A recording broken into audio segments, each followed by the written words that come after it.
We ended with 1965, about towards the end of 1965 on part 2, so we're going to start part 3 with towards the end of 1965.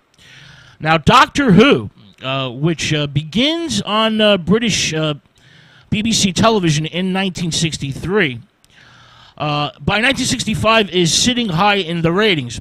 It's a very popular show. And Doctor Who is ripe for a film.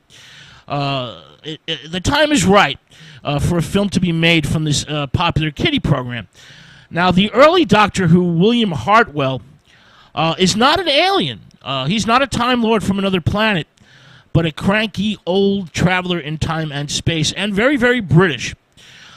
He doesn't become an alien until around 1969, 1970, by the time of the third Doctor, I believe. Now, the producers of the TV show wished to tone down the Doctor a little and wished to give a show a fresh beginning for the big screen. Doctor Who is turned into an amiable eccentric, if not a trifle absent-minded grandfather. The TV cast will not be used in this 1965 film because, well, producers feel that they have no box office potential. So Peter Cushing is chosen as the Doctor due to the box office strength of his Hammer films. And the Daleks, the villains in the story, are made to look more intimidating than they are on television. 8 Daleks are constructed for the film, with somewhat larger bodies, thicker bumpers on the bases, clawed pinchers, and squared-off light bulbs on their domes. All right, so Doctor Who and the Daleks, which is directed by Gordon Fleming, will closely follow the television script that the film is based on. Now, as the movie opens, Doctor Who, Peter Cushing, and his 2 granddaughters, Barbara, played by Jenny Linden, and Susan, played by Roberta Tovey, are all engrossed in reading at their home. Barbara's boyfriend, Ian, played by Roy Castle, turns up at the house. As Doctor Who, the elderly, eccentric, and absent-minded Englishman is working on his latest invention, the TARDIS, a time and space machine that resembles a policeman's call box. Now, the TARDIS is a mess when Roy Castle shows up, with wires and controls all over the place. But the ship is basically ready for its maiden voyage. And Ian, Roy Castle, sets off the TARDIS by accident. He stumbles and sets it off with the destination unknown. But where they're actually heading is to the planet Skaro and Dalek City. Now, Skaro is the 12th planet in a solar system not far from Earth. Unknown to Doctor Who and the fellow travelers, the planet has been engulfed in an atomic civil war. Well, the race of beings has split into 2.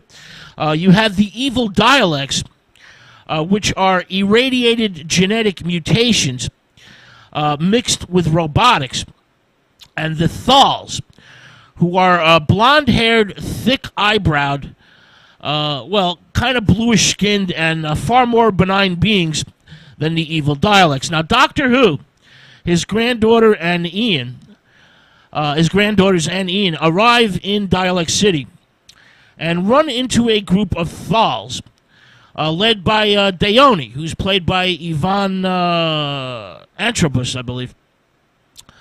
Then Doctor Who comes up with the idea of taking Daoni to the Daleks in order to make them fight. They're kind of defeated when they run into Doctor Who, and Doctor Who's kind of giving them fighting spirit. Now, the Thals attack the main Dalek city, but are surprised by the maniac androids when part of what appears to be a rock wall opens and blue light dazzles the Thal attackers. The Doctor, Peter Cushing, and Susan, Roberta Tovey, his younger granddaughter, are captured and soon learn that the Daleks are preparing to detonate a neutronic bomb to exterminate the Thals, of course. Then the Doctor and Ian, Roy Castle, stop the countdown by yelling at the monstrous robots. The robots turn around and fire at them, and the two duck, causing the Daleks to destroy their own control panel. The Daleks are now dead, and Doctor Who and his fellow travelers set off again in the TARDIS. But instead of finding themselves back home in, 20th century London, they materialize in the path of a marching Roman legion. Now, the first Doctor Who movie does very well at the box office in both the UK and the US. In fact, a paperback novelization and comic book are published, which also do very well and are now quite rare and rather expensive. So a second Doctor Who movie is quickly rushed into production. This is Daleks Invasion Earth 2150 AD. This movie is also directed by Gordon Fleming.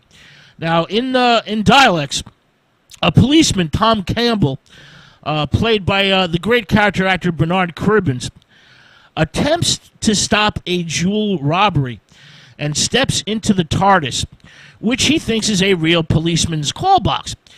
When he steps out again, the cop, along with Doctor Who, Peter Cushing, and his niece Louise, played by Jill Curzon, and of course his granddaughter Susan, Roberta Tovey, are all in the future, on Earth, in the year 2150 AD to be exact. The Doctor and Tom the Cop are quickly captured by the evil robot Daleks, and both are about to be transformed into, zombie robots until the human rebels, few surviving human rebels, attack and save the day. Tom the Cop and Louise, the niece of Doctor Who, are then trapped in the Daleks' flying saucer. Both hide and go along for a ride, where they are betrayed by a group of women in the woods. The Doctor then travels with David, played by Ray Brooks, the human rebel leader, to help get Tom and Louise out of trouble. Doctor Who is, of course, betrayed to the Daleks by the black marketeer Broccoli, played by Philip Maddock, and are taken to a mine where human beings are being used as slave labor. The Daleks, having conquered Earth, now plan to hollow it out. They want to hollow out the planet and use it as a type of spaceship, a mobile raiding base, in order to conquer the galaxy. Doctor Who realizes that the Daleks are using human labor to work their own machines because they dare not get too close to the magnetic fields. These magnetic fields are deep down in the mine shaft. Taken to the Dalek control center, Doctor Who, Peter Cushing, soon sets a rebellion into motion. The Daleks drop a bomb, but Tom the Cop, Bernard Cribbins, has blocked the mine shaft, and instead of destroying the Earth's core, the explosion releases magnetic forces, and these magnetic forces drag the Daleks down deep into the mine shaft. The Daleks' flying saucer, the saucer, tries to take off, but is in turn sucked back into the mine shaft and destroyed. The evil Dalek invasion has gone bust.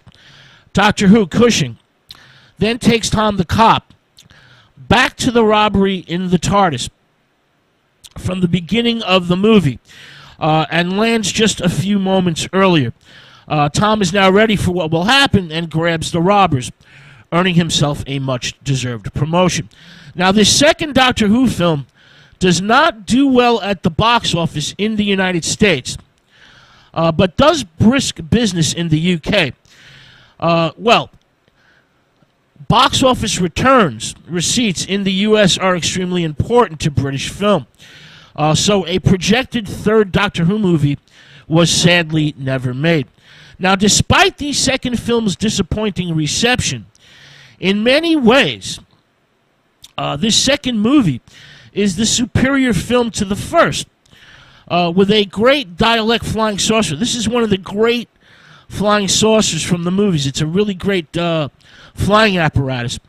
It's a unique-looking creation with spinning windows.